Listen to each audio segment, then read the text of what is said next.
Am I the depressed? Talk about depressed. Does elated mean happy? It's like elation. It doesn't necessarily mean happy. No, I mean, you are usually happy when you're elated, but does elated necessarily mean that you're happy? I don't know. That's a different question of the day. We'll ask that a different day. We'll ask that a different day. All right. All right, guys. We got two big things to do today. The first thing we do right before we do the ASMR is, so I was originally going to save this topic for next week. I was originally going to save this topic for next week, but it got hot. It got hot, and it got hot fast.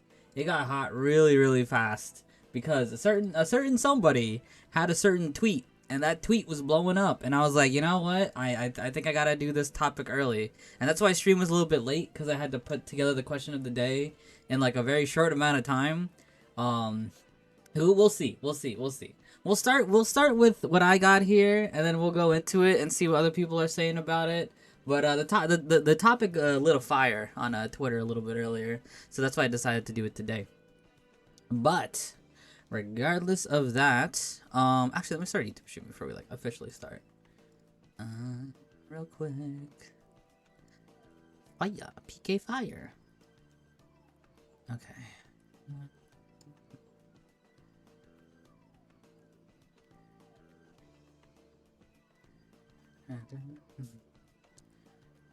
Public.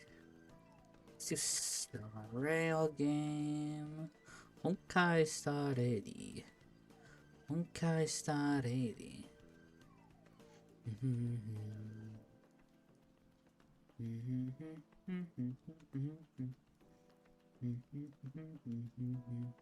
Use a boot hill one for this. I love the boot hill thumbnail. Okay. Cool. Cool.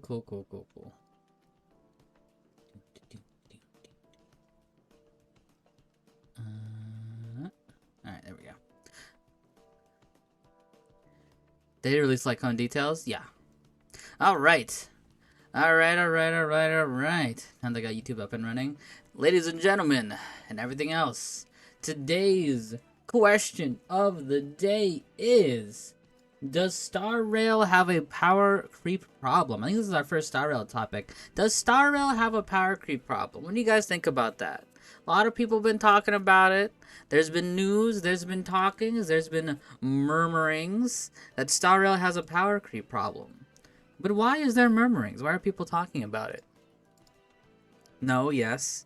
I mean, Zila got power crept hard. Overblown, but yes. Okay. Have opinions. Hello, EXO. I see you in the YouTube chat. All right, let's talk about it. Let's figure it out first. Let's figure out if it does. Oh my goodness, you have so many documents. I would say not power creep, but switch of teams. Okay. Let's talk about it, because for me personally, if you want my personal opinion, I'll say yes. But let's go into it. I would say, disagree and say no, power creep is natural in this style of game, essentially required to maintain their income. Okay. On some like Bronya, Sparkle, and Sunday, they have different purposes, but not like power crept hard. They try and make older ones back to the game by adding more supports for them. Okay. The power creep's crazy. No isn't it being a problem. I get what you're saying. Yeah. Yes, it exists, but no, it's not a problem. Okay. The last time Zila had a team different, now she's a different team. Okay. Alright. So let's go into it first. So first point that people bring up is that the characters are getting stronger. A lot of you guys mentioned it, and now we're mentioning it here too. Talking about Zila, for example, right? Nobody uses Zila anymore, much anymore. She's not as good anymore. Back in the day, she was like crazy. First character in the official banner, she was going stupid mode. Everybody wanted her. Everybody pulled for her.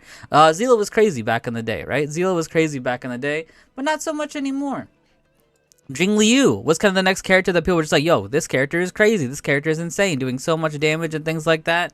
And then that changed again to Acheron, right? Acheron is crazy. Acheron is doing insane damage. Oh my goodness, Acheron, I can't believe it. And then it changed to Firefly. And it was like, oh my goodness, Firefly is insane. She's doing so much damage. This is like the team to build. This is like the team to make. Like, we're going Firefly crazy, right?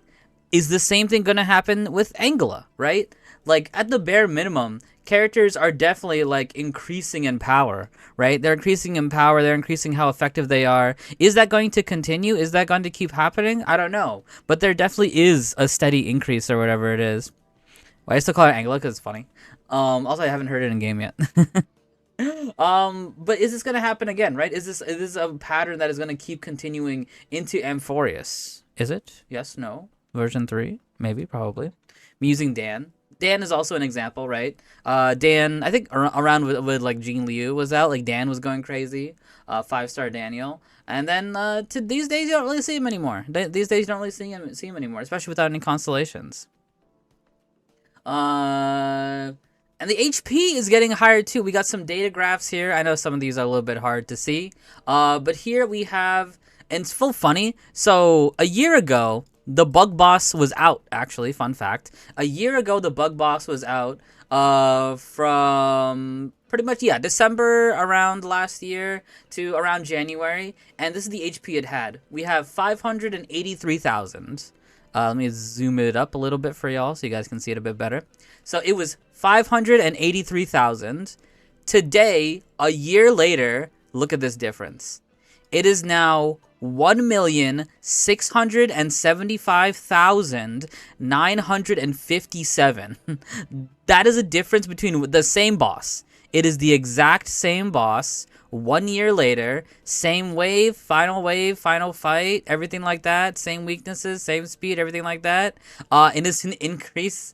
I don't know if this is specifically about this boss, but I think the 200 is about the previous boss. Anyway, yeah, it's pretty much triple, right? This is more or less triple, maybe a bit more than triple, but this is pretty much triple in just 1 year. In just 1 year, they have tripled the same boss's HP. The exact same boss's HP. I also have a graph here to show how big the HP has gotten in comparison. Even other gacha games with behind Powercreep don't scale HP this hard in a couple months. Yeah. So this is back in Enigmata of Deep Space. So we can see the HP is about like 4 milli. About 4 milli. Then we're increasing a little bit to Dreamland. We're increasing a bit steeper, right? That's a bit more steep to White Knight Chronicles. It's a bit flat going into Song True Theme. A bit tiny little increase. Pretty flat from Song to the Big Sleep. And then from the Big Sleep to Dancing with Dreams, there is a pretty steep incline. Right? Pretty steep incline to Dancing with the Dreams. And then finally from Dancing with Dreams to the Strife of Creation, my lord, that is a climb. Like, regardless of whether people think it's a problem or not, there definitely has to be an acknowledgement that this is a climb. This is a big climb when it comes to HP. Ending up with 10 milli, I believe. I think that's the end of the graph. Yeah, about 10 milli, starting from 4 milli all the way to 10 milli, which is pretty crazy. Pretty crazy there. So the HP is getting higher. The characters are getting stronger. The HP is getting higher, right? So this is definitely a pattern. There's definitely the things going on here. Oh my goodness, this graph is just not. We'll put it back over here. I don't think we're gonna come back to this graph. Okay, let's put it right there. All right. So HP is getting higher, characters are getting stronger, right? There is an inflation of some sort, right? Regardless of anything, there is an inflation of some sort. Characters are, well, HP is getting higher. Is HP getting higher because the characters are getting stronger, or are the characters getting stronger because the HP is getting higher? Maybe a little bit of column A, maybe a little bit of column B. Maybe they need to increase the HP of these enemies to justify putting out these other characters. But why would people go for other characters if they already have good characters they played before? Why would people want to go for Acheron if she's not going to be as strong as Zila or Jing Liu, some people might say, right? Why do we need to, like, why would a player go for Firefly if they already had an insane Acheron, you know? Maybe that's the reason they're increasing these HP values. Maybe that's the reason these characters are steadily getting stronger and stronger and stronger. Potentially, maybe. I don't know. Let's keep going. Next point. Before 2.0, there weren't really truly archetypes of characters. Characters were more so organized by the type of damage, or what I guess they call it what did they call it? Class? I forget what they call it, but pads. There you go, pads. Before they were defined by their pads, right? Like you had erudition, hitting the groups of enemies. Destruction was sometimes blast formation, but they're like tanky DPSs. Hunt was single target, things like that. That's kind of how they defined it before. Even then, it didn't quite work out. It was almost like they were fumbling a little bit, and things were like it was more like character to character. That's how they're good on. But now in these days, we have purely defined archetypes. These are 4 examples of archetypes they have in Star Rail. We have ultimate focus characters. That would be characters like Argenti and Acheron. We have DOT focus characters. That would be obviously characters like Black Swan, characters like Kafka. We have follow-up attackers. Fei Xiao is a great example of a follow-up attacker. We got Jing Liu. Quite a bit of follow. And we have Robin to specifically buff follow-up attackers. And of course we have Break, right? Break, we have Boot Hill. Break, we have Firefly. Most recently we got Fugue to help out with Break, and honestly Fugue in her own is a really good Break DPS on her own. But now we have, purely defined archetypes, but we really didn't have archetypes before. While I think this is a good thing overall, and I'm not sure how other people think this is a good thing or a bad thing. Personally, for me, I think overall having hard defined archetypes that isn't just pads, and then it's more like, oh, this is the character's game plan and what they're doing. I think that's a good thing. Let's see what you guys saying. Break the plague of this game. Let's see.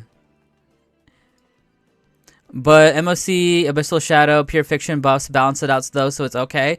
Ooh, I should have had that as a, that's actually a really good slide. That's a really good slide to have.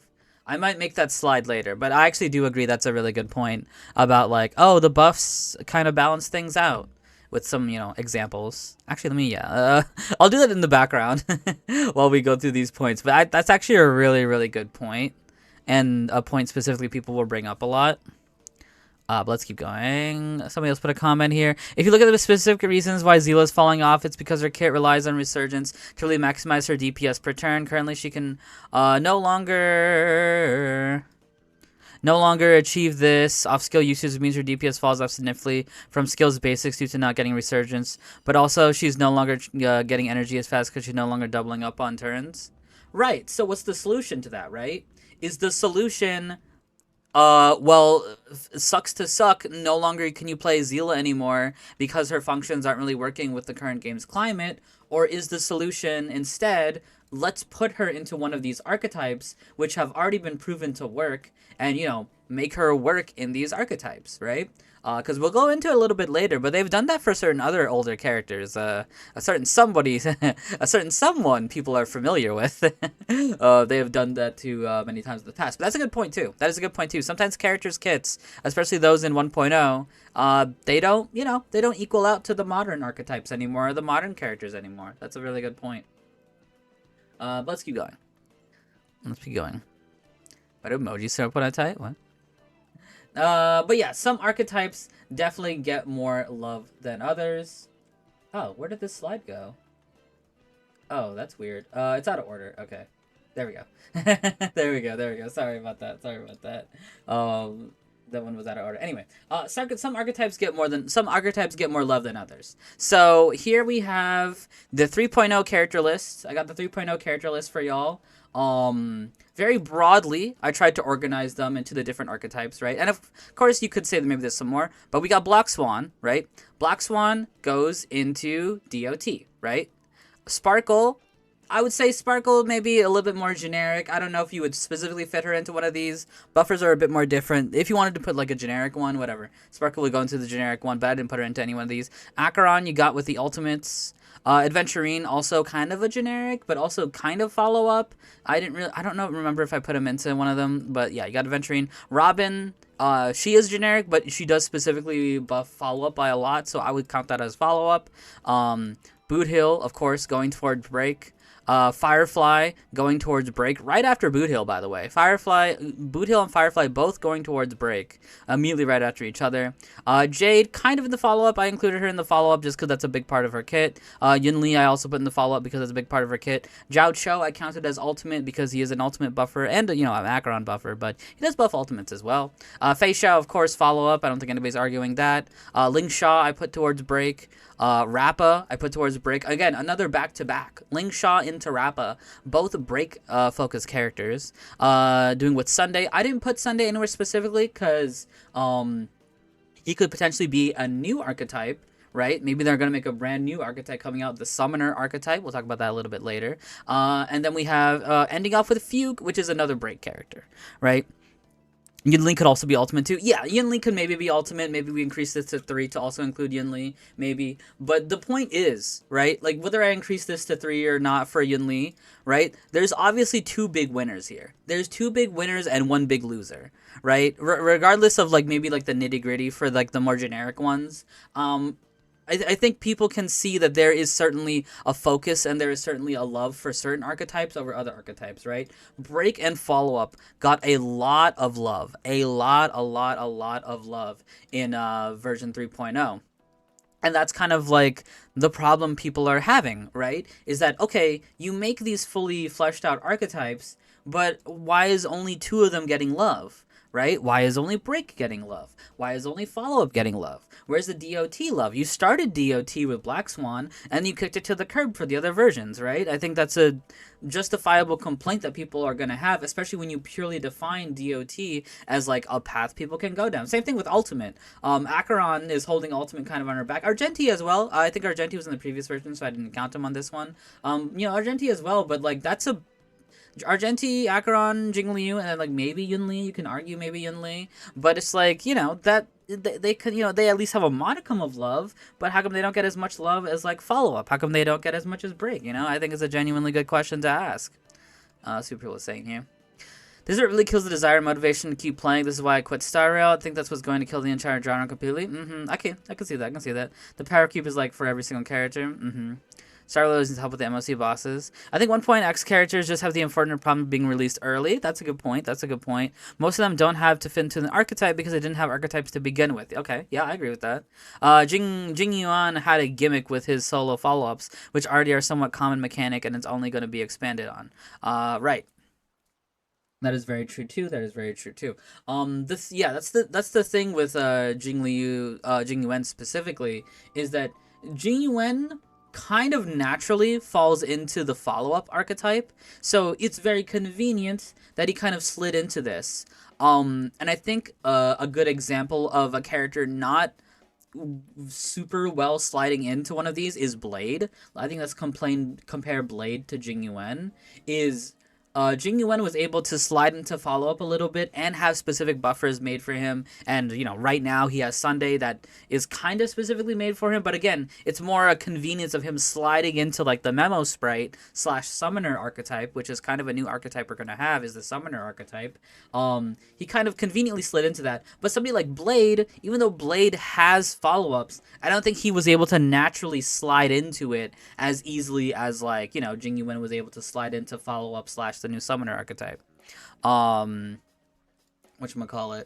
I had another example in my mind, but it escaped me. Or like Zila, for example. We brought up Zila earlier. Is Zila gonna be attached to... Should Zila be attached to one of these archetypes? Potentially the ultimate archetype? Is she gonna be slid into that and have that be her focus? Like, maybe Resurgence can still be a thing? Or maybe they make a new archetype, right? A new archetype with Resurgence or something regarding Resurgence, like the bonus turn archetype. Bonus turns are a thing. Are they going to expand on bonus turns a little bit more to fully flesh out bonus turns into its own archetype? I don't know. Same with Ranmei, Band-Aid fix for DOT teams. That's a thing as well. Yeah, sometimes you get a Band-Aid fix for some of these teams. Because, like, yeah, Jing Yuan kind of a little bit slid into the follow-up archetype. But not fully, right? I think it took until Sunday for him to get into a genuinely good spot. He got a little bit of bonuses with the follow-up peoples, but not so much. It took until, we can see the imaginary summoner. Actually... should I grab a picture of Mem? hold on. Here, we need to represent the summoner archetype here, I think. Okay, Star Rail Mem. All right, yeah, we need to represent this, cause I do think the summoner archetype is gonna be a thing. This needs some type of representation. Here we go. Do it live. There we go. Yeah, right. Like with the new summoner archetype becoming a thing, Jing Yuan has finally, you could say found a place, found some good benefits. Um, but it's more so convenient for Jing Yuan than it is. I don't want to say intentionally, but like it's very nice that he got something, but this such doesn't apply to a lot of the other characters. Which is very unfortunate because even DOT, which already existed previously to the summoning archetype, is getting less benefits than the summoning archetype, which just came out. Wait, what? I cancel myself. Hey, Reaper Rose. Let's see what you guys are saying. It's about Jing Liu. 1.0 characters. Yeah, we got that. Assuming you have a relic slide. Not too much to say about relics. I don't know what you mean by I mean, yeah, relics can boost up character. Yeah, that's a good point. That's a good point.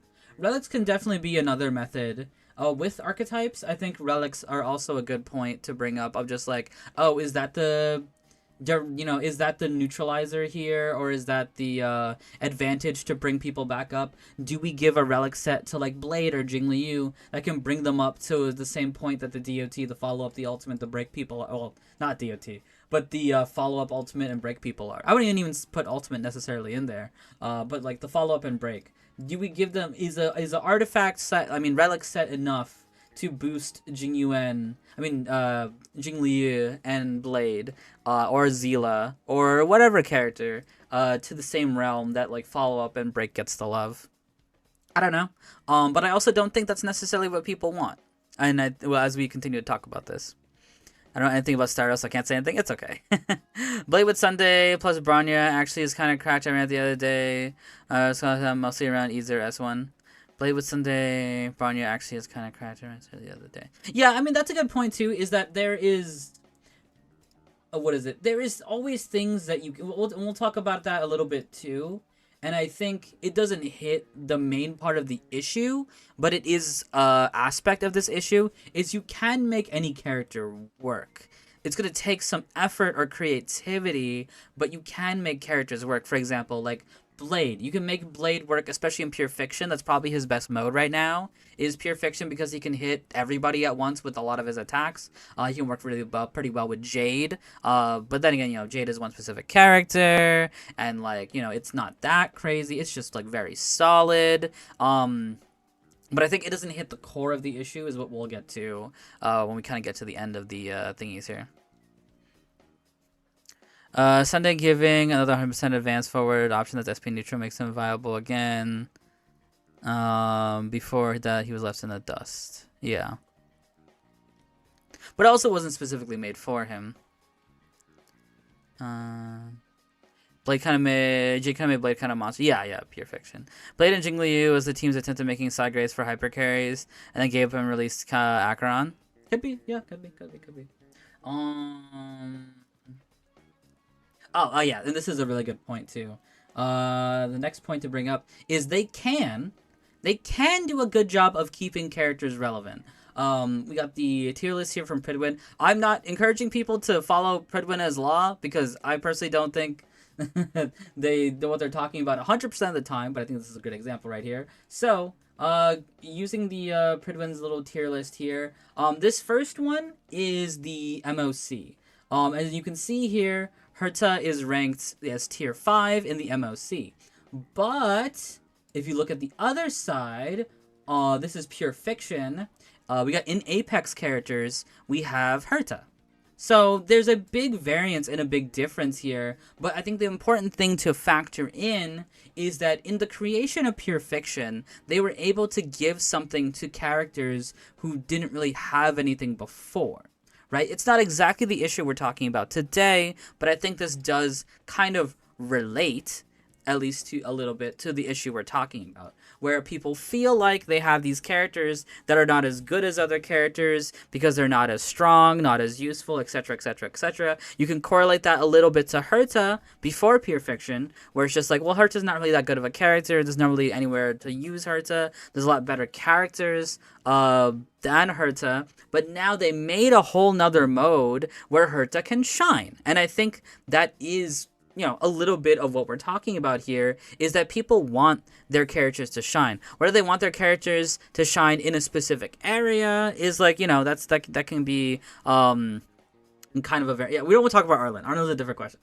of Whether they want their characters to shine in a specific area or not, that's a whole different argument. But I think the key takeaway here is that Star Rail has done things before where they've made characters shine before, right? I think Pure Fiction's creation is a good example for Herta and Himiko. I think another good example is like, if you want to say like, oh, Sunday was made to boost up Jing Yuan, that can be another example. They have done things before, and they can do things to keep characters relevant. They can do this. They do have the ability to do this. And I think right here we're going to bring up the point that somebody made in chat.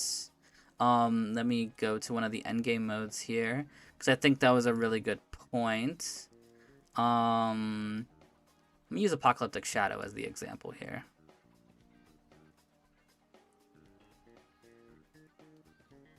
I think Apocalyptic Shadow was a pretty big blunder. It should have been the Hunt revival with big single target bosses, but then they didn't.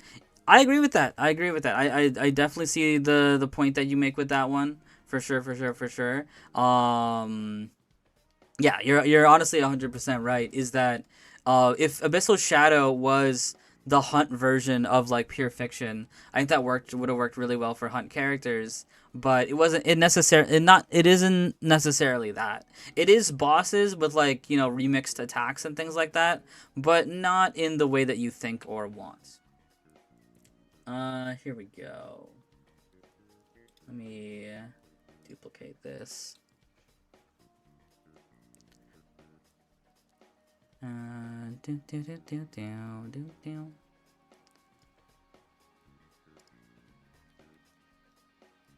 Because I really did like that point that Bihaku brought up of like, here we go. You got the buffs here.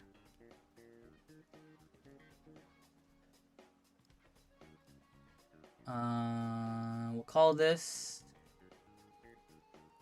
potential solution. All right, I'm gonna call this as the potential solution. So the reason I call this potential solution, because I think this could be the potential solution. So what these are buffs for specifically the Abyssal Shadow mode. So it says right here, an enemy unit with Steadfast Safeguard is weakness broken. Action advances all allies and recovers skill points, increases the weakness break damage taken by all enemies by 20%, and increases follow-up attack damage by 20%. So from that kind of, let's say, stage buff, right? From the stage buff, it's like, all right, we're doing weakness break, right? Weakness break is the current characters, so of course the current characters are going to do very well in the current endgame modes. That's not a new thing. Every single Hoyo game does it. I think it's fine. I think that there's nothing necessarily wrong with that. But the key here is if we look at the buffs, okay? So the buffs say increase all damage break effects by 10 after breaking enemy weaknesses, increase all allies, whatever. So it's break for break, right? If you play break, you get the break benefit of the main buff, and then you get a little side buff after that. The next one says, before the enemy units with Steadfast Safeguard weakness broken, tally the amount of DOT they have, and when the weakness broken deals additional damage equal to 100% of the DOT, then it's like, okay, this is for DOT, right? We're still aligning with the archetype thing that we said earlier, is like this was for break, this is for DOT. Last one increases quantum damage dealt by allies by 60%. After defeating an enemy target, advances the attacker action by 15%. And then they even add something a little bit more unique. They go outside their archetype and they say, hey, if you just want to use this element, here's this element here you can use, and we're going to benefit this specific element. But the problem is that the additional buffs here, they do help, right? They do help certain archetypes be able to clear, but the problem is that it's I don't want to say it's like not enough, but that's kind of what I want to say, is that it's not necessarily enough. In my opinion, what these optional buffs should do is like, okay, this is the strategy you can follow to kind of keep up, or not keep up, but at least somewhat keep up with the current banner characters. I actually do think, whether this hot take or not, I do think it should be that the current banner characters should have the easiest time. But just because the banner characters have an easier, or should have the easiest time, doesn't mean that other archetypes shouldn't have a easier time, or like a reasonable time with it, right? Even if they're not getting like the main benefit, at least they can get these little buffs to kind of like help them along. And even then, like, you know, these buffs aren't for every these buffs aren't for every single archetype, right? Ultimates are not getting any benefit from any of these. Whatchamacallit? Theoretically, follow-up attacking doesn't necessarily get into any one of these unless it follows into the quantum, unless it like follow-up quantum or whatever, right? Like, it doesn't necessarily follow into these, right? And I think that's a really issue. It's kind of a big issue for the buffs, is that like buffs provide the window to be the balancers, right? These buffs provide the window to be the balancers, but they're not really doing the best job of being the balancers. They're doing a job of just like, oh, if you happen to fit in to the buffs that we chose, then nice, you can kind of keep up. But even then, you don't even get the option of 3, you get the option of 2, because one of the buffs is always going to be in line with the main buff, which has to do with which is on the banner. So if you're playing off banner, you if you're playing off, what I'm saying is, if you're playing off banner, you only have almost, you can say, an RNG choice of getting 2 of these buffs. You kind of have an RNG choice in a way of getting 2 of the other buffs, which the 2 other buffs could also align with the banners, which again is another misalignment. That's what you guys are saying here. MOC is the ultimate, Pure Fiction is the follow-up, Abyssal Shadow is the break. I wouldn't necessarily agree with that. I think it depends on what each of the fights want to do in whatever they're doing. Because MOC right now is actually very Erudition focused. Rework adds to old character kits. It can cost in-game resource to upgrade them. You shouldn't have any real money. You should not spend real money for them. Okay. That's a good point too. With the whole like Jingyuan for Sunday thing, is like, is the path to go to make new characters for older characters like Sunday for Jingyuan, or is that not the solution? Is the solution a different way where we can do different, like a relic thing, or do a new type of system where certain, oh my god, I keep clicking that, or where do a new thing where certain characters get certain benefits to other ways, I think it's an unreasonable ask to direct buffs to old characters. Unfortunately, that's the only way to fix characters like Zila, though. I don't think it's I think it's unreasonable if it's a brand new system just for some specific characters, and those characters happen to be older characters. I think they can do it in smarter ways. It's an unrealistic expectation, but not an unreasonable task. Yeah, that's fair. They didn't do that in any of their other games, and it's not gonna happen now. Yeah, they're always gonna try to add things, and then I think this should be one of them. Could be, yeah. Verse 1999, Limbus Company, PGR, FGO, Grand Blue, Arknights, other even Dokkan, all these gachas rework their old character kits. Yeah. It's not something that, what is it, Hoyo Games do. To say that they can't do that, obviously, you know, they can. They can do anything that they want to, of course, right? Is this the game to do it in? Potentially. I do think Star Rail is a game where the meta actually matters compared to some of the other games with Genshin. The meta doesn't matter at all. As long as you kind of know what you're doing and you have a good grasp on like team building, you can do anything with anyone. Zenless right now, Zenless is still very new, so it's kind of hard to say. Zenless is kind of in this period of just like, if you have certain characters, you can do really well, and there's plenty of modes where you can just play whoever you want and can do really well regardless. Like, there's quite a few endgame modes which don't even have a timer, and it's just like, play video game well. Okay, you get benefit for play video game well. There's still timer modes though, of course. Dokkan's a bit different though with how eases work. Yeah, I'm not sure about Dokkan. I'm not too knowledgeable about Dokkan. This is the only game that even wants something like this because Honkai 3 is a lost cause. Oh yeah, don't even talk about Honkai 3. Don't talk about meta. Don't even mention Honkai 3. Yeah, it's a lost cause.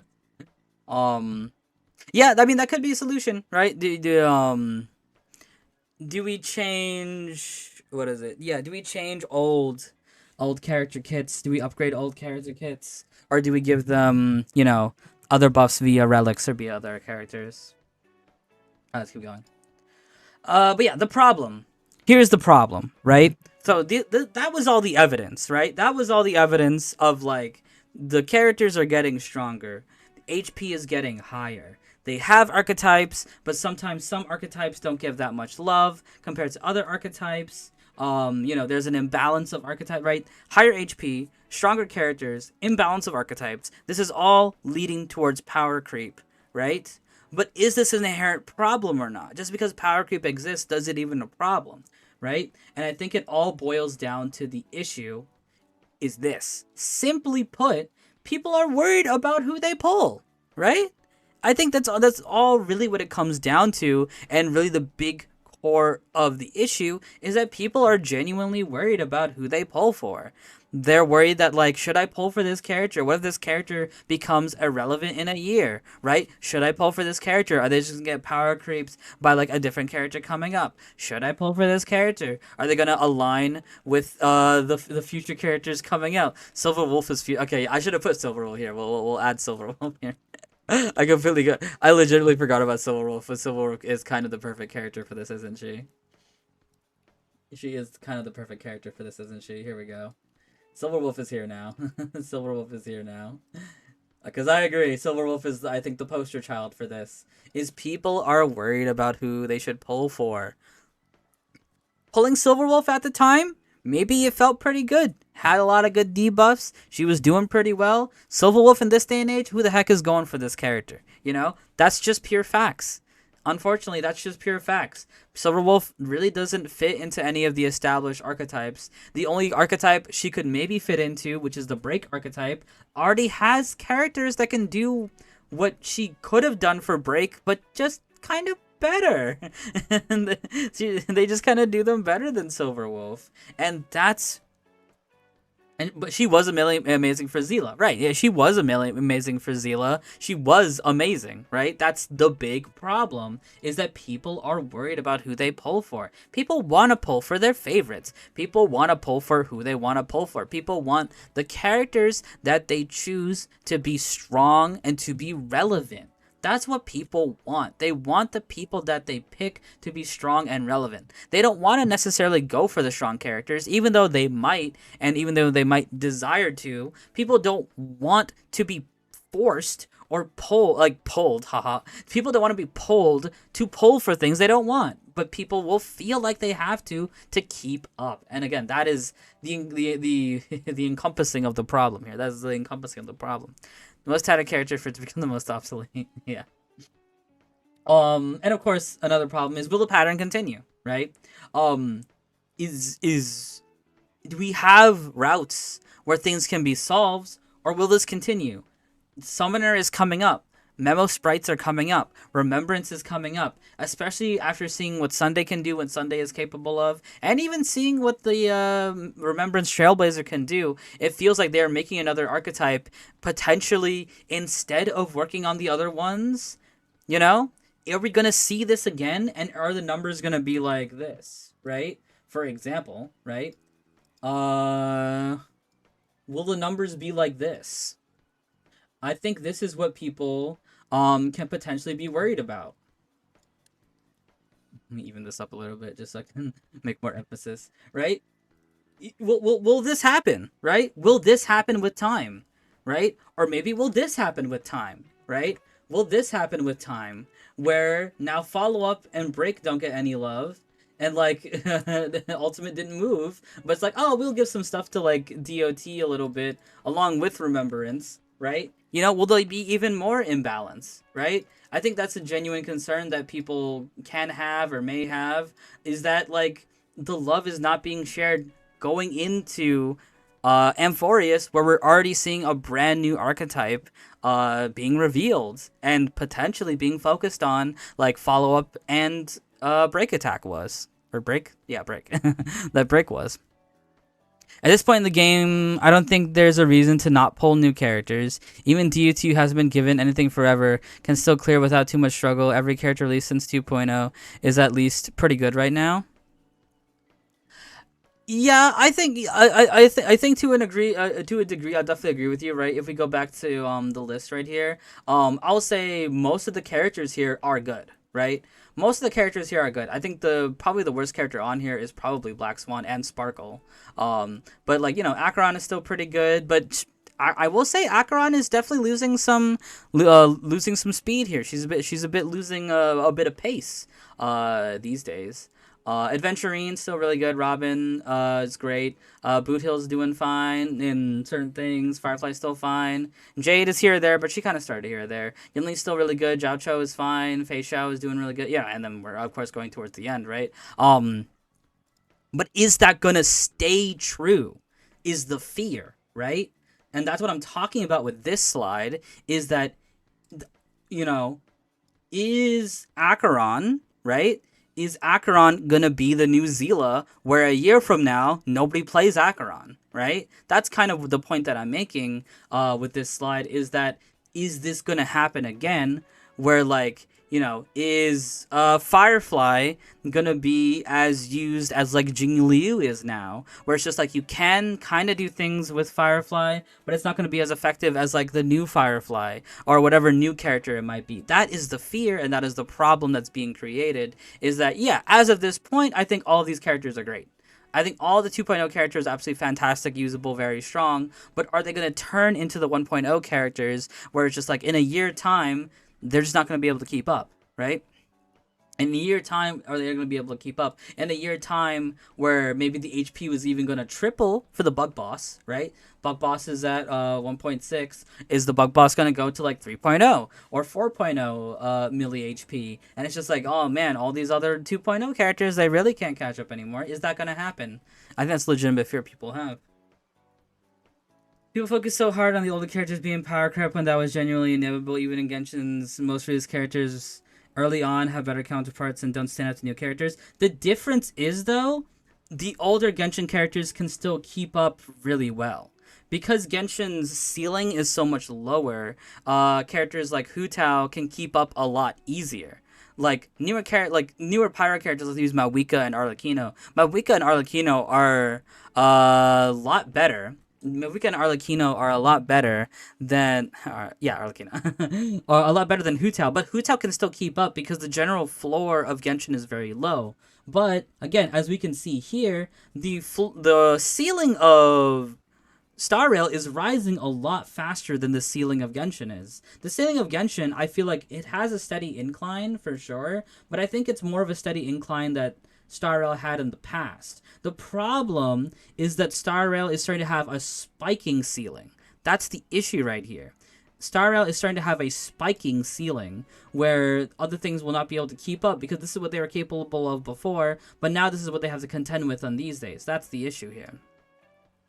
Genshin doesn't have any hard content. I agree. Yeah, I think Genshin's ceiling is very low. Genshin's ceiling is very, very low in my opinion. I don't think the ceiling is very high compared to Star Rails, especially compared to Star Rails. The best Kafka Black Swan team throws Acheron in the spare slot these days. Yeah, I don't know if DOT Acheron is that good. That is definitely not good for Acheron. It's something you can do. Hugo seems to adopt a general move forward, don't look back when the players take it on themselves to cope together some wacky stuff, which makes for some very respectable, wholesome, and feared communities like Amber Mains. But I don't think they should keep that philosophy. I see what you're saying with that. I think the philosophy can work because I do think I don't think there's not necessarily a problem with a steady slow power creep that I think something like Genshin kind of has, where it's like things are getting power crept, but what's behind isn't irrelevant or isn't as usable or needs to work extra hard to keep up, right? I think Hu Tao is a good example of that. Is that Hu Tao probably can't reach the extents that like a very similar build Mawika or Arlecchino can, but she can still keep up fine for what she needs to do, and I think that's why people don't have a problem with it. 2.0 characters falling into archetypes that will constantly get expanded on with more characters and most importantly more supports will most likely keep at least a majority of them usable for a long time. If that does indeed happen, and I do hope it does, but again, the fear that people have I don't. If you ask me if I necessarily have this fear, I think it could be 50-50. But again, the fear that people have is that what happens to these 2.0 characters is what did happen to the 1.0 characters, and I think that is a legitimate fear people may have. Will it not be a fear because we have purely defined archetypes now? I don't know, but we shall see. I suppose we shall see. Wait, why did I? I was like, this is the example numbers I have. I think this was a 5 before. There we go. The problem is that DOT doesn't do enough damage to make it for the lack of supportive nihility for Acheron. Acheron doesn't do enough damage to make it for the DOT. Makes sense. That Acheron is usually subpar. Yeah. I don't think the team is capable of that because the numbers are simply spiking dramatically. The kit descriptions be damned. That is fair. That is fair. I think it'd be a lot easier to see if it was a steady incline, but having the sharp inclines is what's making this difficult to kind of predict. And is what opening up the fear. All right, let's keep going. All right, this is where it gets big. All right.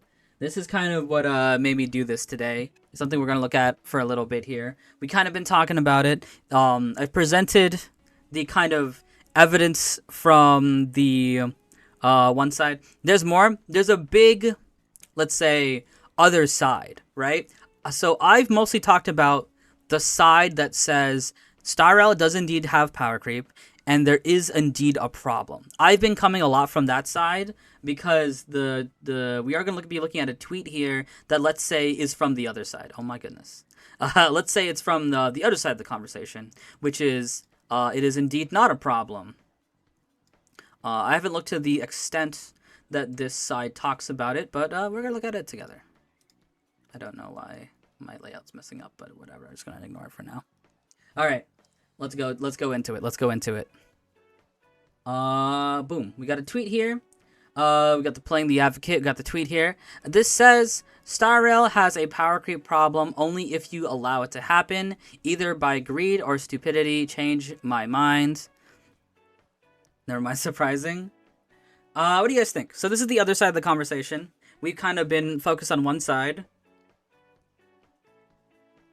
There's another side. We'll go into their own examples. I'll go into the actual tweet and like take a look at it and things like that. Angels, you took the beat. I have one point to say here. Go for it. I know his content inside pretty well. Okay, greed is definitely the driving factor. Company has to make money. Well, no, they're saying greed. Unless I'm misinterpreting this, I thought they were saying greed from the side of the player. Video on it just recently? Oh, we should take a look. I didn't know they made a video on it. We should take a look then. It is good to get the other side, right? Okay, this is gosh dang 1 hour. I'm not gonna look at the whole. We're not gonna watch the whole thing, but we can look at highlights. Yeah, let's see if we can try to find some highlights here. I ain't watching this whole gosh dang thing, but we'll see if we can try to find highlights. Screw that. Yeah, we're not watching the whole thing. There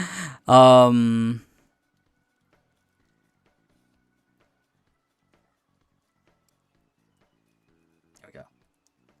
Let's see what he says.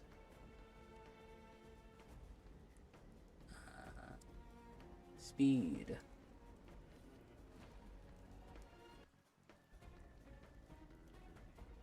Okay, it's cringe. Can we? There we go. Misconstructing my words, just one. You choose to one word, then sure, you can twist my tweet into a way that you can deem it as word, right? Or if you are choosing to be offended by the tweet, then in which case, I do apologize in advance if I call you guys, little bit stupid, right? A little bit silly, okay. When does he get into the point? Oh, here we go. I'm just gonna skip the whole intro. If he says anything of value in the intro, I apologize. I'm skipping the gosh dang intro. Oh, these are the little silly goobers that failed to understand the sentence when it is. Okay, can he stop stroke his own ego and get to the point? Verbatim, Honkai Star Rail has a power creep problem. Verbatim. So yes, I 100% acknowledge there is a power creep problem in Honkai Star Rail. So that already removes half the retards that think that I feel there's no. Oh my gosh, can you get to the point? Honkai Star Rail has no power creep, right? I'm more specifically talking about the people that got baited by these lies. I'm standing my ground from Wikipedia, updates or expansions to a game introduces more powerful. Okay. Will always have power creep. Right? Okay, that's fair. The only people saying that it doesn't. That's what I said too. I do agree with that so We far. have Scylla's ultimate, right? I do agree with that part. I came prepared. We have Scylla's ultimate dealing what 425% on the base Okay, multiplier. I think they're just compared to a explaining couple why of power later. creep exists. But we know what we all know that power creep exists. I don't think that was ever the question. That's not the issue here, I feel. That's not the issue. Wait, 3, 4, 4, 7. Okay, that's not the issue. If anything, I guess they're explaining it as well, so I wish they would explain their stance. Team building earlier. is and always will be the most important aspect of a turn-based game, specifically Honkai Star Rail, right? You basically have a basic skill, ultimate talent. Okay, sometimes you give the technique. There's no such thing as perfect parry. There's no such thing as perfect dodge. If you want to run a sustainless team in Honkai Star Rail, then you better damn well kill the target. Because more or less timing, right? Swap back, negative edge. Yeah, I wish someone made a summary video about this. Themselves, they are a lot more significant compared to all these garbage games where there's a lot more degree of freedom for players to express their skills. It is quite literally skills, right? And for the input within the endgame content, like or whatever, it doesn't matter as much as team building. Yes, it matters sometimes you see people just running down like PvP or whatever, but it matters less compared to the casuals. Sorry, compared to team building. Which is why casuals, they love Super Rig. They love Firefly, they love Super Rig because you press the fun button and the team just plays by itself, right? But that's a completely different point. My basic gist is you cannot outskill and dodge an incoming attack, right? You can't animation cancel to increase your DPS. And every single unit will have a more impact compared to all these other games. If a unit has a stronger multiplier, right? If they have a stronger multiplier, if they have more synergy because of their kit, if they characters make more impact due to stronger multiplier synergies. Yeah. Team as a whole, I still don't. Where's the point here? I still don't see the point. Because unless maybe they didn't get the problem, but I feel like they're not really addressing the issue here. I don't think the issue here is whether or not power creep exists. At least so far. I'm not judging the whole video yet. But it feels like they're arguing for like, oh, power creep does exist and they agree power creep does exist. But that's not the inherent problem that people are talking about. I agree that Honkai Star Rail power creep exists, right? This is not a riddle. This is not solve this puzzle. This is quite literally verbatim exactly what I said, right? There's nothing. Yeah, I think everybody agrees with that. Within the first, not the first 4 words, it is a little bit ridiculous. So now with that out of the way, if you still think that I said something that should have skipped the whole first section. We can move on, right? But I think at this point, I should have skipped the whole first section. People that doesn't know what the hell I'm saying. The second point, and this is the one that is supposed to be more thought-provoking, right? Specifically, I want this to encourage discussion, try to change my mind. Honkai Star Rail has a power creep problem only if you allow it to happen. Okay, there we go. Okay, this is the part I actually cared about. Okay, here we go. Let me see what they're saying with this part. This allow it to happen is not referring to allowing power creep to happen. It's allowing the problem of power creep to your account. Power creep is gonna happen regardless, right? What all it takes for developers is just release a big herd at fucking 900% multiplier. Allowing the power creep of power creep. Okay, here we go. You can't let power creep happen because that's on but whether or not it's a problem on your account, now that's something that you allow to happen. And no, it is not by swiping. It is not that you solve this problem with the power of wallet, right? Because if this was the case, there wouldn't be a single free-to-play player left playing Honkai Star Rail. There wouldn't be a single free-to-play player left that can clear all 3 endgame content with 3 stars for everything for the past, I think at this point we're at 16 patches, right? And yet, we still consistently see these free-to-play accounts, different free-to-play accounts, getting full star clears, sometimes even going for 0 cycles. So why? Yeah, I mean, again, but I get what they're saying, but that's not the problem people are talking about. The problem, I don't. The problem is enemies' HP with getting higher and the units getting stronger. Yeah, they're hitting a different aspect of this. It's like I agree with them, but they're not hitting the core issue. They're hitting like a symptom, right? The issue isn't that people aren't being able to clear. People know how to. Okay, here's the thing. I'm trying to like think of the way to like say this. If you and I'm kind of spoiling it a bit about what I said about this. Okay. I think we had to spoil it a bit because what he's saying in the video is very, very is echoed by the quote tweet that I made. Where is it? Here we go. The issue is that Honkai Star Rail has defined archetypes, but some archetypes get help before others. If you're playing with gameplay only, Star Rail's power creep isn't an issue. Here we go. So, I think they're just not thinking about this. If you're playing with gameplay only, power creep isn't really an issue. I agree with this. This is a true fact, and I think most people do know this. Most people are at least somewhat cognizant of what the good characters are and what the good characters to go for are. The issue is that people don't want their characters to be left behind in the dust because they're not solely focused on gameplay, like hard gameplay, that to a point that power creep won't affect them. Again, going back to the Hu Tao thing, um, if you play the Hu Tao team you played in version 1 right now, that team is still pretty good. They're not going to be as good as the best teams in Genshin now, but they're still going to be pretty good. And you can supplement that with little tiny things to increase them higher and higher and higher and higher, right? But at a base level, Hu Tao with Shinkyu, with the Nanemo, that's still going to do pretty decently. The problem is that the equivalent in Star Rail isn't doing decently. It's like very, very behind. And that's what the issue is. And I don't think they're really acknowledging that. I think they're hitting this from an angle that nobody really cares about. Like, not that nobody cares, but like, it's not, this is not the biggest problem. Is it a problem?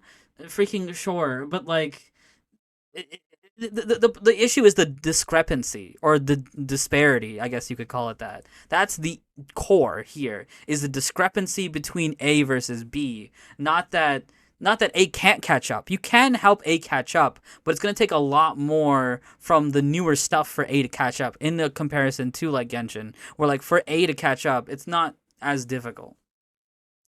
The problem is that it is a problem, and that people who are emotionally and financially invested in the game don't think it's a problem because they don't recognize the typical gacha game patterns. You was surprised with how many people think free to players can't keep up with the meta at all. Yeah, like again, I think if you're focused, if you're knowledgeable about the game and you know what to do, you can play free to play perfectly fine. But there is a big disparity between in how you do your free to play. When you compare like Genshin to like Star Rail, which I am doing a lot. Which that in to a certain degree, maybe that may not be fair to do, compare Star Rail Genshin, because they are trying to accomplish two different things. I think maybe even Zenless is a better comparison, because Zenless is kind of doing what Star Rail is doing too, with making more endgame modes, a more different type of variance in their modes and things like that. But their disparity isn't too crazy. But then again, it might not be that crazy because the game's new. But I just wanted to bring that up. You want to stay on top of every meta. You keep yourself capable of clearing with some savvy investment. Yeah, right. It's just like you can, but the problem is in the disparity between. It's like I want to use my Zila, but it's basically so hard. You need min max build to even have a chance. Yeah. Right. I think that's a simple way to say it too. Is like I want to use my Zila, but I can't use my Zila in the same way I was using it before, or I'm gonna be Omega behind. But people don't want to. The issue is they don't want to be Omega behind. They're fine with being behind, just not Omega behind. I think that's the actual genuine issue here. From what I've seen, unfortunately, most people have another misconception that free to play is impossible and that you need to pull literally every character to clear, which is probably taking the most attention from the real problem. Okay, that's fair. Yeah, maybe they're talking about, if they're talking about that, then I will agree with that. I don't think that is the genuine real issue here. Maybe people can't recognize what the real issue is. Because conversations and different points and things are getting mixed into this little pod here, that people aren't recognizing what the genuine real issue is, which in my opinion, I think the genuine real issue is they have defined archetypes, but some archetypes get more love or love quicker than the ones that don't. And I think that should be equalized, and I think that's where they should go. People can't recognize the exact. Okay. Yeah, if he's talking about the angle, because I do think that is an angle. If he's talking about the angle of people saying, power creep is a problem because free to play can't catch up. I will agree with his side that, like, yeah, free to play can catch up if you are fully cognizant of like the meta and how things change, and fully cognizant of like what to pull for and how to pull well and which characters to like aim for. Like, if you're cognizant of that, it doesn't take too much effort. It takes some like time and like understanding of like how to play the game and things like that. You can do it perfectly fine. It's like not that big of a deal. Like, maybe you won't fully full clear everything, but you can fully clear like most modes at least, and things like that, etc., whatever. Zila has a issue shared by a lot of not all 1.0 characters which doesn't fit into any of the clear archetypes, and she won't unless they do a very specific archetype. Making characters for a resurgent play style or something would be far too specific. Yeah, and again, going into the solution that I have for that problem is like, in my opinion, I think you either you have two roads, right? The road A is you force some of these older characters or characters that don't necessarily apply to the fully defined archetypes to be in those archetypes, right? Maybe they can play a little bit differently than how they did before, but I think that's ultimately fine. Either they play into words escaping right now. Either they play into one of the archetypes that already exist, or yes, you make a new archetype for that character, and then you make it for them, and then you give it characters, give it relics, etc., give it end game modes slash buffs or whatever. Right, that is a solution that can be done. In that moment ago, very possible to clear other content free to play if you invest smartly. Yeah. And I would never argue against that. Yes, I do agree. It's very possible to clear the content as free to play. I don't think that's the issue, though. I think the issue isn't that you can't clear anything if you're not free to play. I think the issue is that there's a big disparity between pulling kind of what you want for versus what you should pull for. And again, this idea of just like, well, that's the issue, is that people don't. I think I made the slide for that. Where is it? I think it was this one, right? Yeah, people are worried about who they will pull for. Like, there are the feeling that people have of just like, should I pull for this? I don't know if I should pull for this because it could be relevant, or just being like, well, I don't necessarily want to pull for this, but I kind of have to keep my characters like relevant. People don't like that feeling, and the degree that the disparity happens can affect people. Like, if it's the disparity for a little bit of just like, oh, you got to pull for Sunday if you want to keep playing Jing Yuan. It's like, oh, I don't really like Sunday that much, but I'll do it for Jing Yuan, right? People are willing to deal with that of a little bit, but if it gets pound for pound added on, where it's just like you got to do a lot of that stuff, then it's gonna start to add up. Which is a separate issue from my favorite character is Silver Wolf, and she sucks. Yeah. People, a big thing too is that, yeah, people want a space to be able to use those characters that they have. Recognizes the geisha game pattern, and if they don't follow the kind of pattern, people tend to rest on the laurels and really spend on new units like they did currently. I feel like Genshin is more free to play friendly. Oh yeah, Genshin is like one of the most free to play games ever because like everything, the server, the floor, the ceiling is so low. Hey Fluffy, what's up? Poki something about people spending on everything and only ended up with E0 S0 characters. Yeah. I wonder where that point is. It was a glitch raider. I feel like Genshin is okay, cool. A new player has to go through the story. They'll come across some older characters, want to pull for them, only to be disheartened because they're just not good. That is a very good point too. I wonder if he's gonna touch on that. But I think that's actually a really good point of just somebody new starting this game, and it's just like, uh, oh, you want to play? Let me think of a good example here. Um, oh, you want to play Firefly? It's like, oh, you want to play Firefly? Okay, don't worry. You just need this, and it's like, okay, you show them the team that, or even better. I think Fei Xiao is even a better example because I think Fei Xiao's free to play teams are like amazingly good. It's like, oh, you want to play Fei Xiao? Okay, just get Fei Xiao.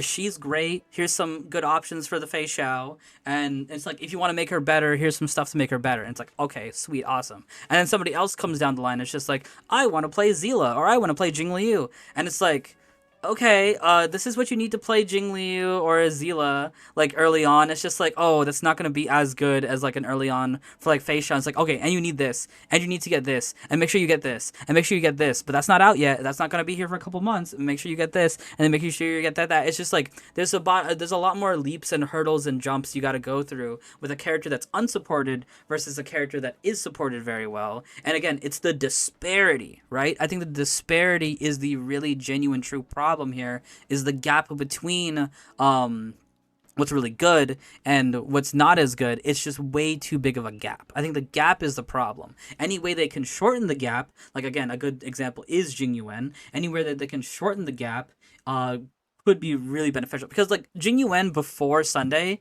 is very usable. You could have used him pretty well, especially in like pure fiction, things like that. But you had to get a lot of stuff for him. But Sunday was able to shorten the gap a lot because Sunday fixes a lot of issues that Jing Yuan has, and he shortens the gap a lot. That's kind of what people are asking for here, or the people that are desiring is like something to shorten the gap for people to be able to catch up. But sometimes, yeah, but again, that's not happening for all characters. Hot March, yeah. Also, if I had to take a guess why he did that point beforehand is to say that power creep of some kind is bound to happen with a game like this is natural. Yeah. Of course. Just wish he made his like actual point a bit earlier. That shouldn't be to this extent. Yes, extent, right? Extent, disparity, gap. Those are the key words that I think he's not specifically hitting right here. The issue isn't in its existence. The issue isn't in its existence. The issue is in the extent that it happens. It's the gap. It's the disparity between the characters. Not the existence, the gap, disparity, or extent. That's the issue. That's the problem. I wonder if they'll touch on that, but Does anyone want to make a guess? I don't know. I'll be honest, right? This point, like I mentioned at the start of the video, I definitely phrased it a little bit more provocatively, right? As pointed out by Fort Master, I had a comment yesterday, as well as even, I think Zajev retweeted me as well. Let me try to find Zajev. Yeah, this is quite literally like an Avengers level trick. I have combined and caught together the entirety of like across Honky Star, but now even Zajev. Okay, he's kind of glazing himself. Like, calm down, buddy. Jeff is like, Calm oh, down, man. buddy. Sam Calm was like down, how buddy. This is probably intentionally abrasive language debate engagement. It is kind of an interesting take. So like, this, both Fort and Zajev, they're right. I definitely Personally, the best obstacle I experienced with this, Sarah. Man, I don't know if I should keep watching this video or just look at the quote retweets. I just wish this was structured a little bit better. It's kind of a yapping session, which is fine. I guess I was expecting something a little bit more structured, I suppose. Just because I don't want to watch an hour and a half video. Yeah, it's fine if it's his thing. I'm not saying that. I'm not saying that that's a bad thing. It's just that I don't want to sit here and watch an hour and a half video when we have other things to do. I just don't want to sit here and watch. And yeah, maybe we'll save this. Let's just look at the quote. Let's look at the tweets and the quote retweets. Maybe we'll come back to that video for like a react or something, so I can go a little bit more in depth with that video. Yeah, I that just wasn't what I was expecting. Again, it's fine if it's his thing. Just yeah, I was thinking it'd be a little bit more structured. But it's okay. Okay, let's look at the tweets here. Because I do want to kind of wrap this up because we have other things we gotta do. I can make up an interesting point around this. Oh yeah, go for it. I will look at this tweet though. Let's see the quotes. I think the quotes are gonna be the interesting thing to look at here. There's no power creep. Either by greed or stupidity. Yeah, I'm not sure what the greed or stupidity is talking about. Again, might have to go back to actually watch the video. Calling the people that like do that is stupidity. I don't know if that's the move. I mean, again, it's a bait post because Twitter is stupid, but whatever. I want constructive criticism. Reply sentence. Some skill issue. Yeah. Has a power creep problem? You can't just do not allow it to happen.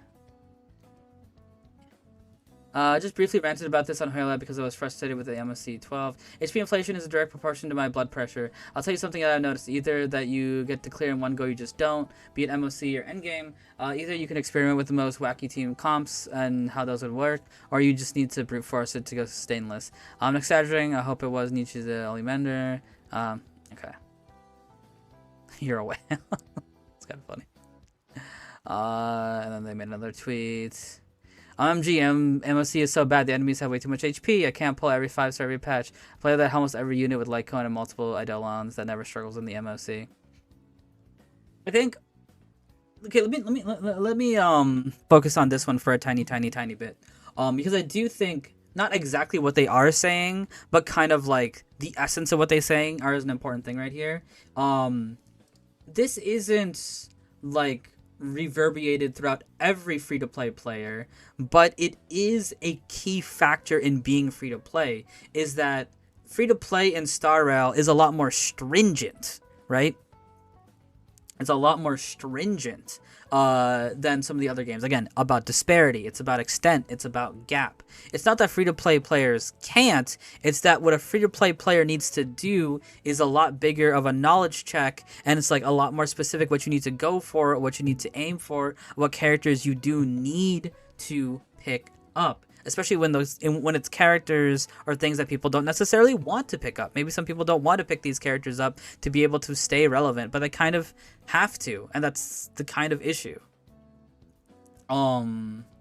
Is that is just like free-to-play players are only going to go for some specific things because they have to dedicate themselves to a specific 5-star that, like, you know, that's their waifu or that's their husbando and that's the character that they want to go for. And it's just like, well, if you want to make that character relevant, you also have to go for these other things or this other character, and it just, they might not be able to have the luxury for that if they don't have the knowledge or if they don't have the readiness for that.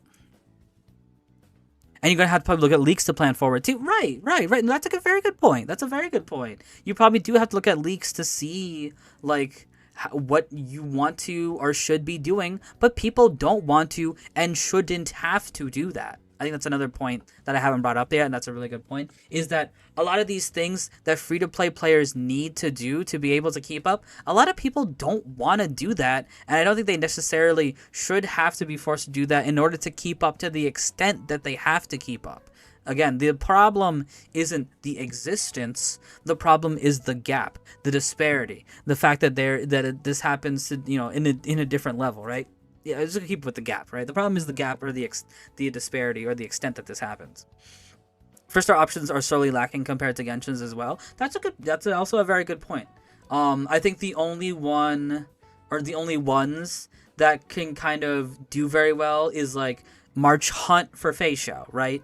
Actually, that's a really good point. I think I'm even gonna make that a slide here, actually, because I think that's actually a fantastic point. Is that, and I think it goes into, I think, yeah, we'll make it a bouncing off point for this one. We'll make it a bouncing off point for this one, and we're gonna say Feishao. And I think we'll maybe come back to the Pokey thing in later, because I think it was a lot more unstructured than I realized. I thought it was gonna be a lot more structured, but if they're the type of person to do like yap sessions, that's fine. Okay, there we go. We're gonna do that, and then we're gonna do, what's her name again? Topaz. I think this is a beautiful example. This is absolutely a beautiful example of the point I'm kind of making here, of them doing it in a good way. By the way, this is a perfect example of them doing it the correct way. Okay, here we go. Then we have March.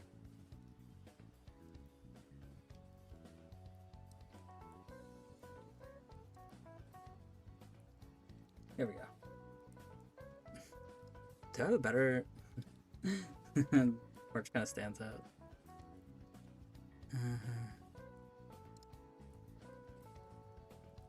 Is there not like a good one here?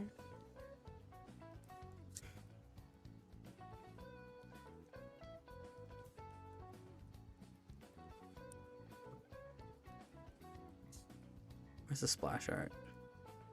Ah, perfect. Boom. Boom. Here we go. Here we go. Here we go. Here we go. Here we go. Here we go. I think this will really solidify my point really, really well. Give me my last two when you get the chance. Yeah. Let's focus on that first. I guess I assume that has to do with the Pokey stuff. So let's go back here as I read that. Here we go. Here we go. I did see one reply of him addressing that pulling for any character you want is fine, but you can't always expect to clear difficult content with minimum effort, and that if you're a casual, does endgame content really matter that much for you, and is that really that bad if you do miss a couple of stars?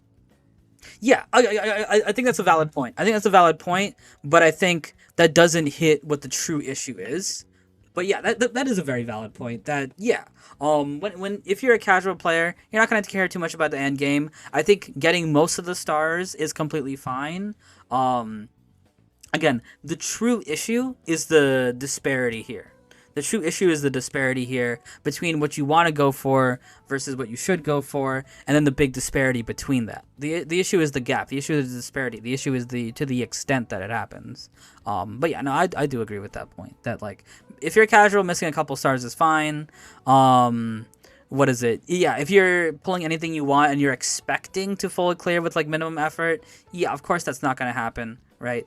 But again, I don't think that's the true issue here. I think the true issue is the disparity between. It's pretty interesting since you got to think about how many Star Rail players actually even care about endgame, and if some characters not being as viable in it is really that hurtful to them, and what's that line between casual and sweaty player, and what standard should be, and what the standard should be held to. Yeah, I think the standard that should be held to, right, is I think can be, at least from my point of perspective, my point of perspective is it really has to do with this, and it really has to do with this, right?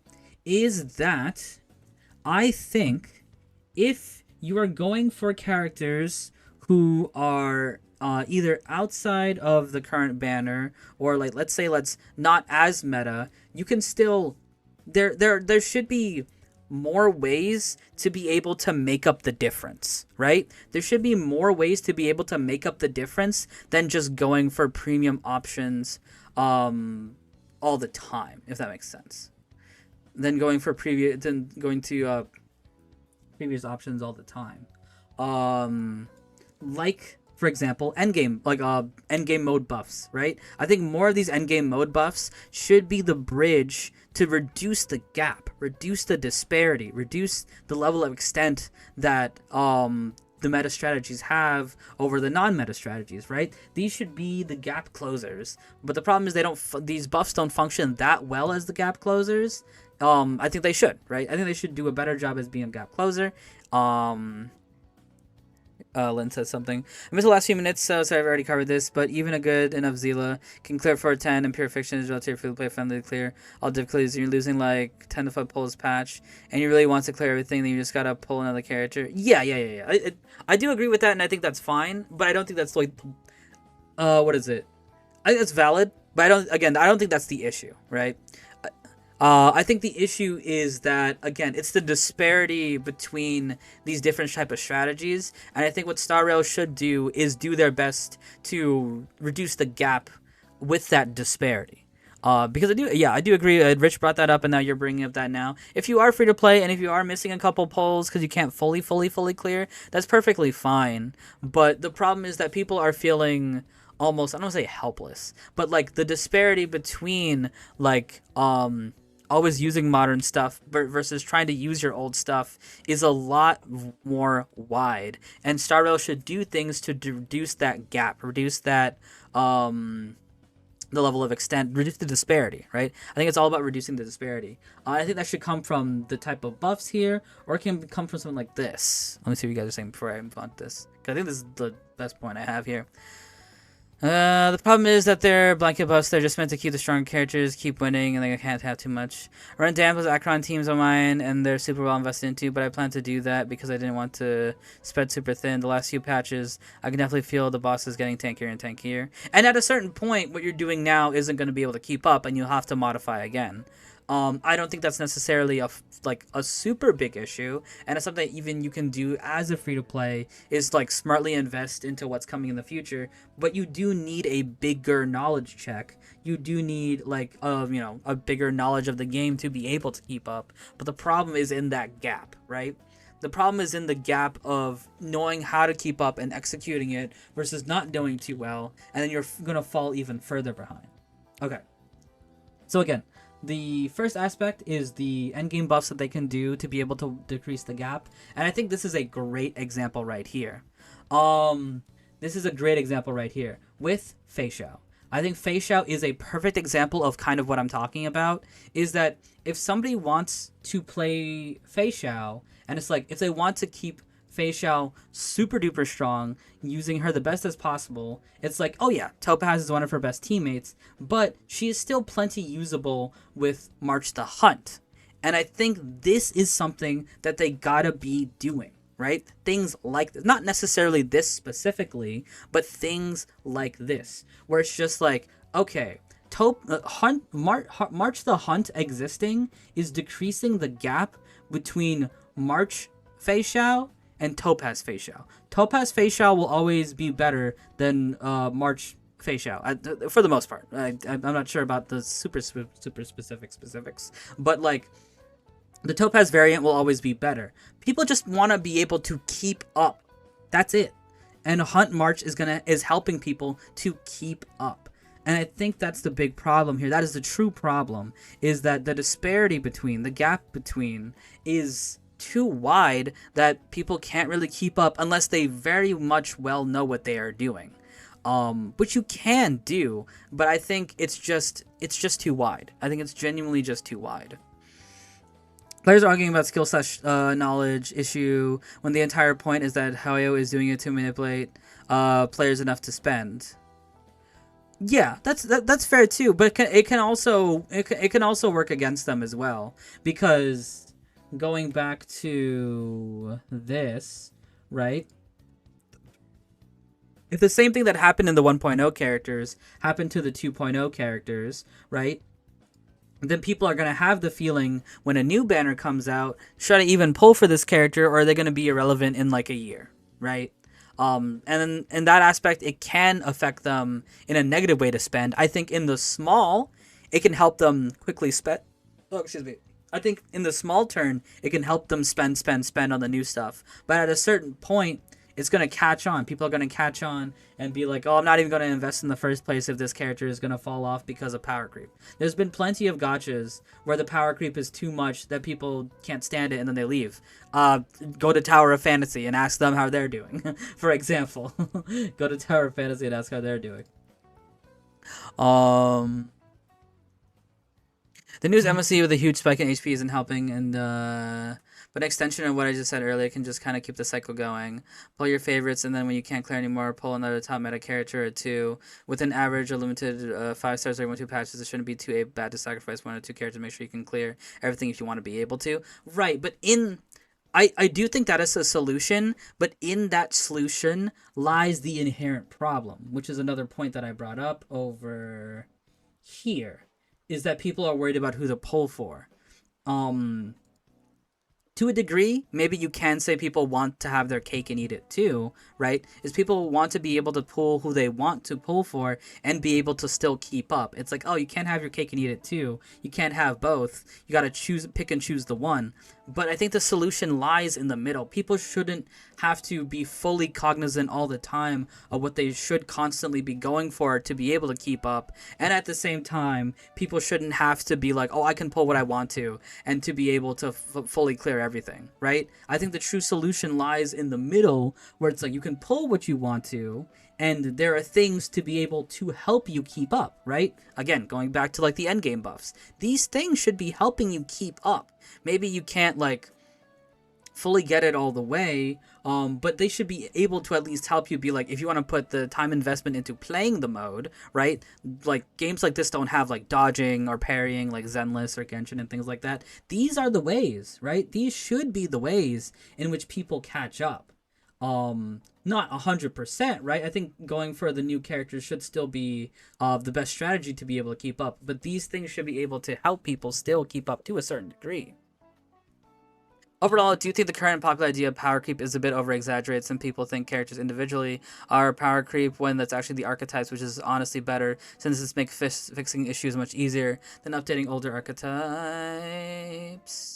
And creating new ones that older characters can fit into, or just generally giving them more synergistic supports. Yeah. Let's go into my last couple slides. I want to wrap this up very soon. Let me see what you guys are saying before we go into the last couple, though. If players don't react strong enough to power creep now, it's going to get worse, and it'll be too late by then. I do agree with that, too. You need to make... and I said this with like Genshin or every other gacha game. If people feel like an issue is happening, people need to speak up about it. Do I think some of the points are over-exaggerated? Like, example, free-to-play being like they can't do anything? Yeah, I think that's overinflated, and I think that's over-exaggerated. But I think in that complaint hides the true issue, in that the disparity is way too wide. The company's got to make money, and it's a fine balancing of too little power creep versus too much power creep is not having enough interesting things going on. I mean, I'm gonna be honest with you. I don't think the company got to make money is even a good excuse because you have a game like Genshin that has extremely little power creep, and Genshin can still beat Star Rail sometimes, or rather has beat Star Rail plenty. Yeah, I actually don't fully agree with that. Of the, company gotta make money. Because you have the exact opposite, and Genshin's fine. Like, Genshin still has a bit of power creep, but it's so minimal. It's, like, so minimal. Super minimal. I don't even think that's a point anymore.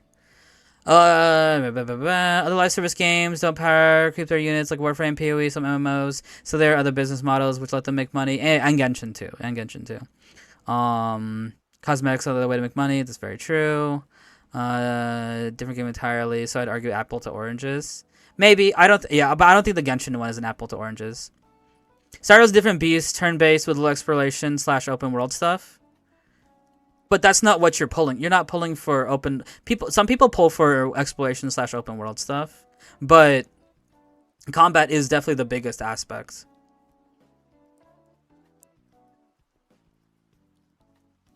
Well, not even that. It's characters, right? You could pull characters for exploration, but you're still pulling characters. And Genshin doesn't need to worry about its power creep to make characters more profitable. So that's why I don't agree at all. I don't agree at all. And even then, like, what is it? Like, people aren't chomping at the bit for, like, the next big exploration character. People enjoy exploration, stuff like that, but that's not, like, a big factor. I don't play Star Rail, but isn't spending money on a character you like inside the top tier. I don't play Star Rail, but isn't spending money on a character you like that is top tier at the point in time. All for it not perform as it did in the game is updating kind of scammy.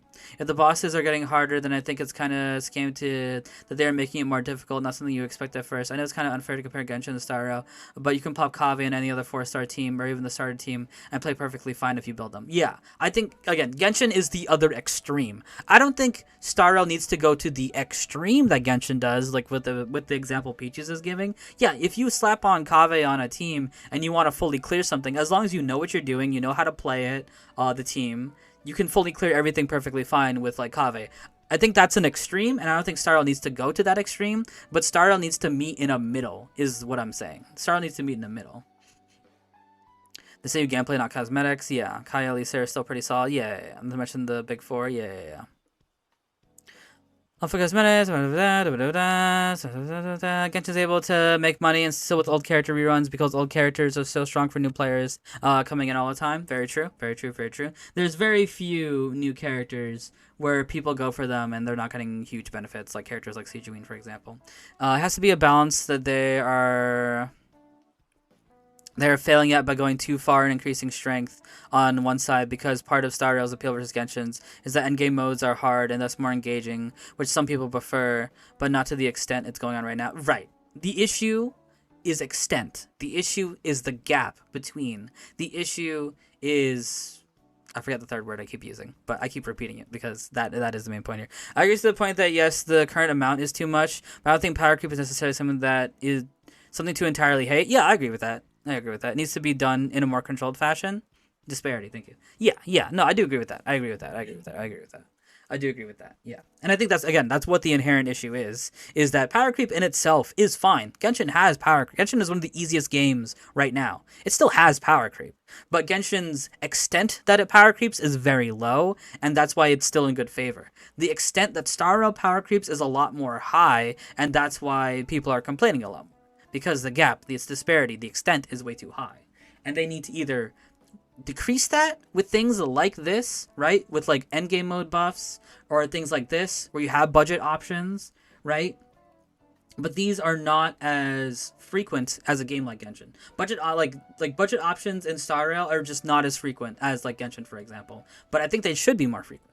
Or, endgame buffs, helping out team comps that may not be able to keep up. These things should be able to decrease the gap. All right, let's go into the last three, and then we'll wrap this up. And maybe we'll watch the Poke video at a different point. Okay, here we go. All right. Yeah, we talked about this before, so we'll say it again though. The problem with the argument, if your focus is only gameplay, Star Rail's power creep isn't an issue. Yeah. And I'll even make the thing is that we'll say the point. The point. And we'll say here the issue is that the gap, extent, disparity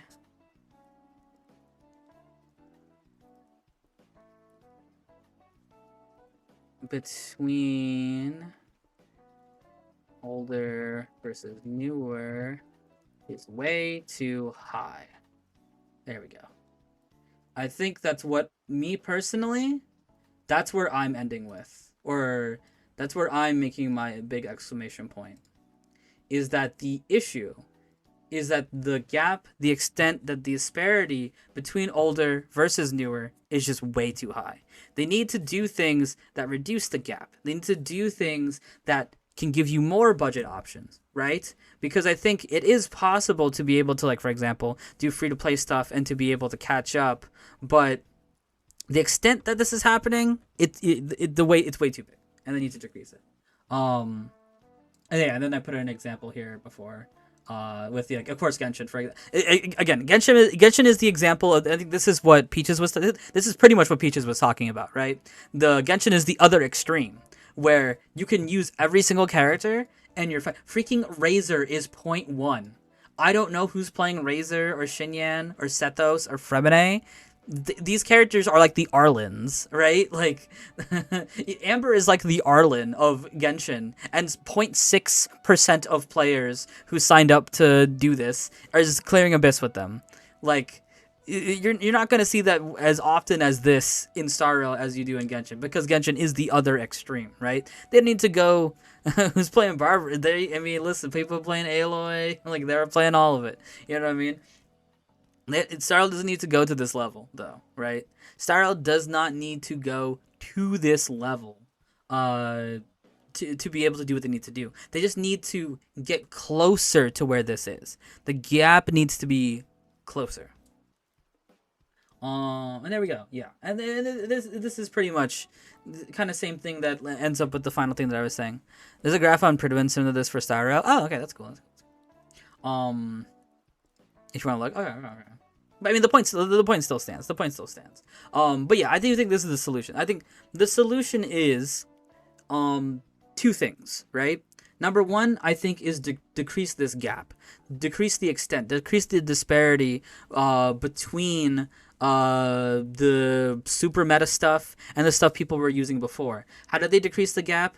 Either with having budget options, other things that people can do to help people still be able to catch up, or be able to offer buffs and other little things in endgame modes, that again bridge the gap, or not widen, or make the gap smaller between it, so that people can still use what they want to and still use what they like and not be punished for it, right?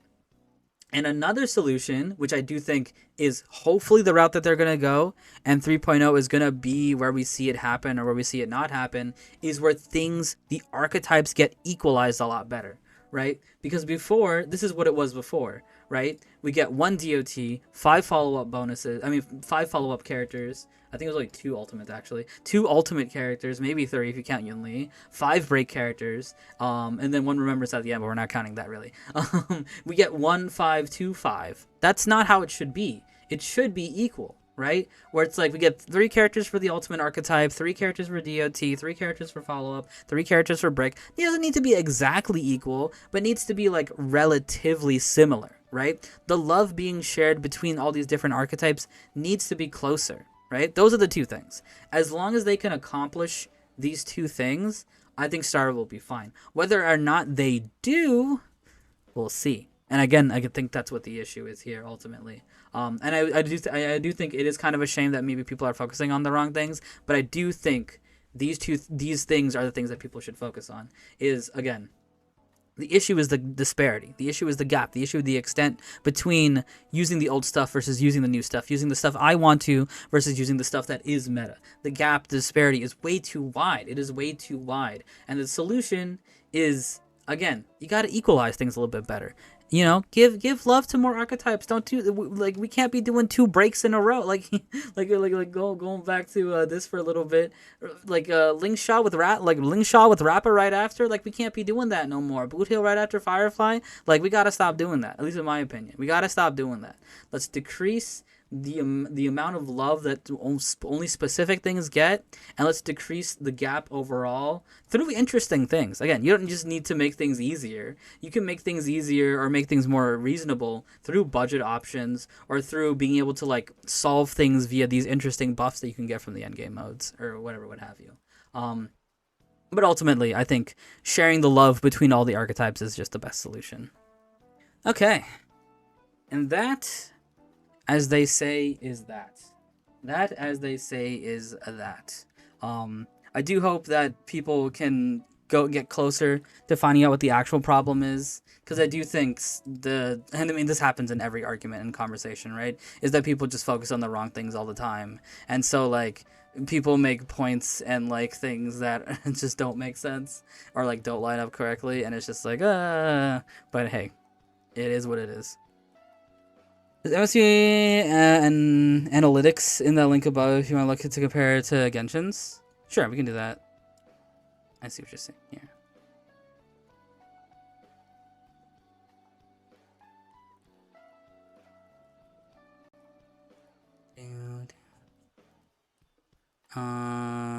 Character usage. Oh, here we go. Character usage. Oh wow. Okay. Yeah. Maybe we should include this because this is stark. Okay. Okay. let's go back for a tiny bit because this is pretty stark in comparison. This is pretty stark in comparison.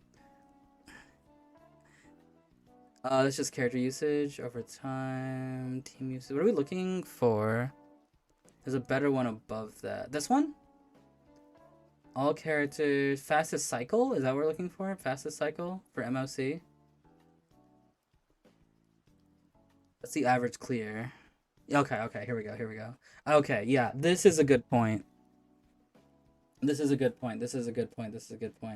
All right. I know I said it was over, but we'll add this as an addendum to just emphasize it at the end. Just quickly, right? Let's just quickly compare this with that, because again, to kind of emphasize this, because uses can be characters that passed or failed. Got it. And everything like that's like 99 or here is just didn't pass or whatever. Yeah, the disparity between it is pretty wide. There's just a full row. There's a full row plus extra of characters that don't get used. It seems, I think. Meaning no one used them? Yeah, the disparity between it is like quite vast. When you you still get characters that are at least 0.1, but you don't really get that here. Yeah, it's pretty wide. It's pretty wide. But this is a relatively small data set of recovery compared to the Genshin one, to be fair. Yeah, that's fair. But it's pretty stark. All right, there we go. I mean, again, the end all be all of the points I don't think change, but that's a good thing to look at least. It's always a good thing to look at things like that.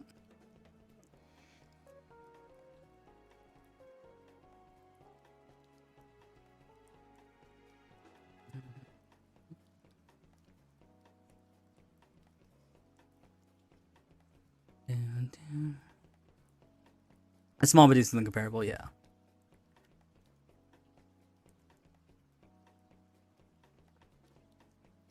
Okay. All right. That is done and dusted. Good talk. We didn't have a question of the day for a while. I was originally going to do this next week because what is it? Remembrance will fully be out, and then we'll fully like get a grasp at what Remembrance is to be like, oh, is it worth it? You know, do we see the pattern continuing, right? All right.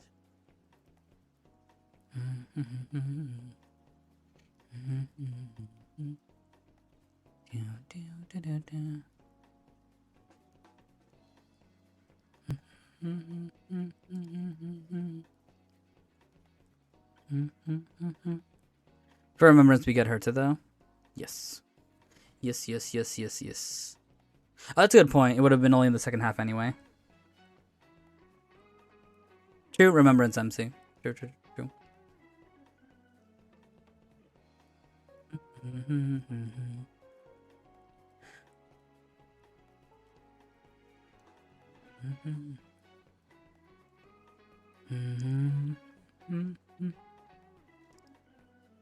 Okay. All right.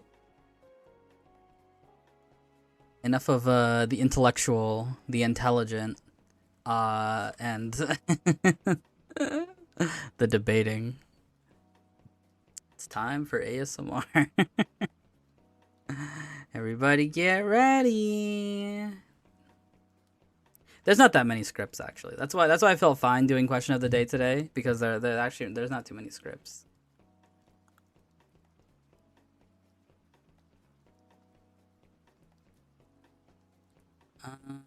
Did Ember put any new scripts? I remember Ember said she was looking for scripts. Did Ember actually put any? Ember, did you put anything? Oh, she did actually. I'm gonna post mine now. I was trying to post it before. Okay, that's fine. That's fine. That's fine. That's fine. Oh God. Something's wrong with you. Okay. So we got 3 so far. We got 2 from Love and Deep Space, by the way. Remembrance main character is basically Harmony with just the summon, and Angela is clearly a DPS. I would say this hints that Remembrance characters could be a plethora of roles just with the summon. But summon in itself, I feel like, is its own archetype. Or rather, maybe its own archetype.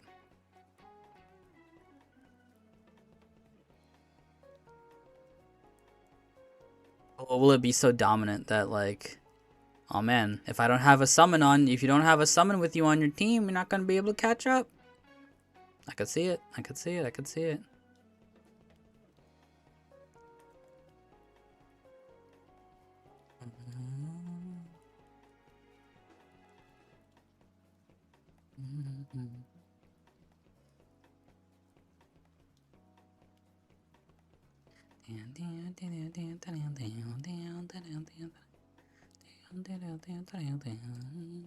Hard to say if they'll have a meta changing impact yet or not. We will have multiple. Yeah.